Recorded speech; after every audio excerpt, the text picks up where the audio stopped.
Hey, this is Ethan, and this is my informative speech. Okay.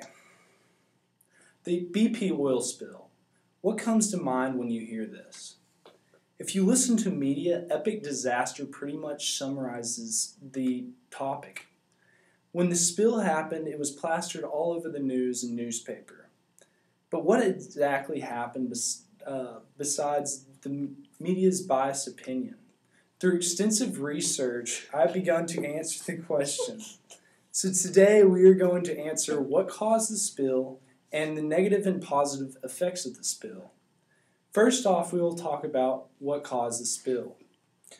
The oil spill was initiated by a blowout in the oil well, and this caused a leak.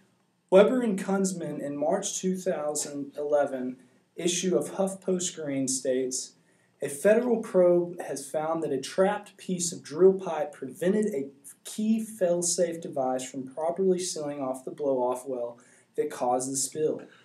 The author goes on to state that the device known as the blowout preventer failed to work properly because a piece of drill pipe kept its binding shear rams from sealing the well. Shear rams are components in a blowout preventer that cut or shear through drill pipe and form a seal against well pressure.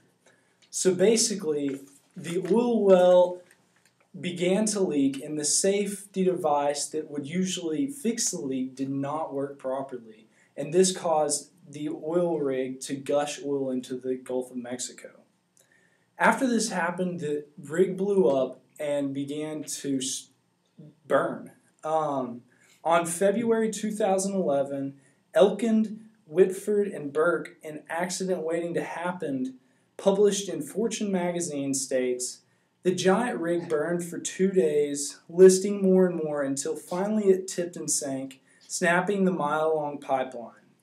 This was not an easy fix and caused a huge spill in the ocean that will be one of the biggest spills in the history. Now that you know about the spill, let's talk about the negative effects that the spill had. First off, the initial explosion killed the workers that were working on the rig. In February 2011, Elkind, Whitford, and Burke's In An Accident Waiting to Happen, published in Fortune magazine, states, it's a graveyard for 11 men, a dump for what remains of the Deepwater Horizon, and a haunting symbol of excess faith in the safety of deepwater drilling. This rig took the lives of 11 men and will change lives for forever. What appeared to be a safety device, did not work when it was needed. Second, the spill had a negative effect on the environment.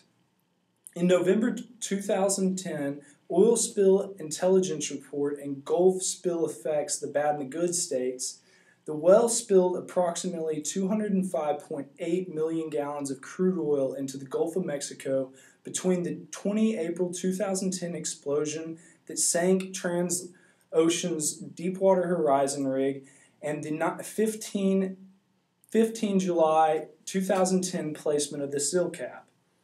In 3 months, this oil spill catastrophe blew millions and millions of gallons of oil into the Gulf of Mexico and as a result had devastating environment impacts. The same article says that about 90% of the corals on the site surveyed were dead or dying. It took away from what nature had built on for millions of years in a span of 3 months of when the oil rig exploded. The third area that the spill has had negative effects on was the economy. The spill had dramatic effects on the economy and the fishing and drilling industry along with tourism. In August 2010, Michael Grunwald in Big Spill, Little Damage, published in Time magazine, states, it's inflicting serious economic harm on the communities that depend on tourism, fishing, and drilling. With oil in the water, it makes it impossible to fish. It also makes it impossible for tourism because nobody wants to see that. And it makes it impossible to drill without a rig. This is And along with this is also leading to the increase in prices of oil, which is increasing our gas prices. Now that you've seen the negative effects, let's look at the positive effects this spill has had. First off, companies have been having great business and making great profits in cleaning up the oil spill. In June 2010, Draham and Klemiska, in Cleaning Up from the Cleanup, published in Time magazine, talks about a company that makes awnings called Prestige Products that has rented a factory, filled it with millions of dollars of new equipment, and hired 74 workers. Using materials similar to the vinyl and awnings, Prestige has churned out 12,000 feet of day booms, the floating barriers that help contain oil slicks.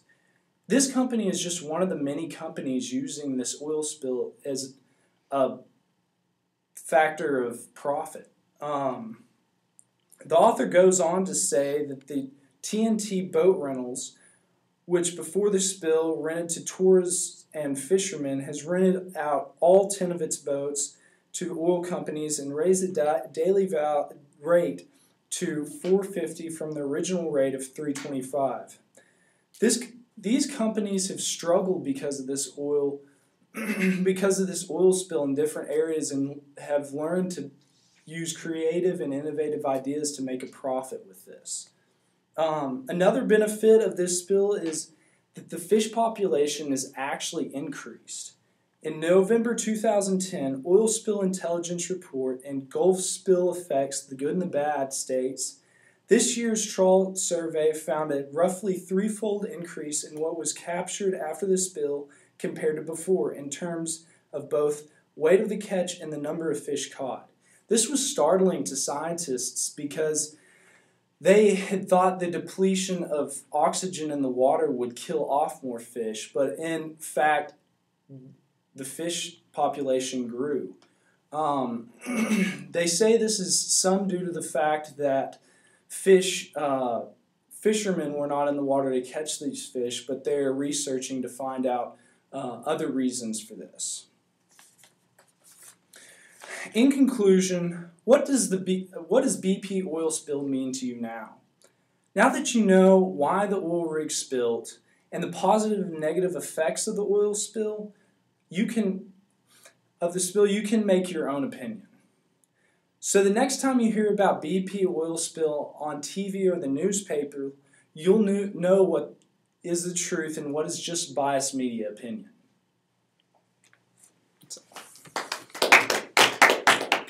This is my audience. Oh, hey. Oh my God.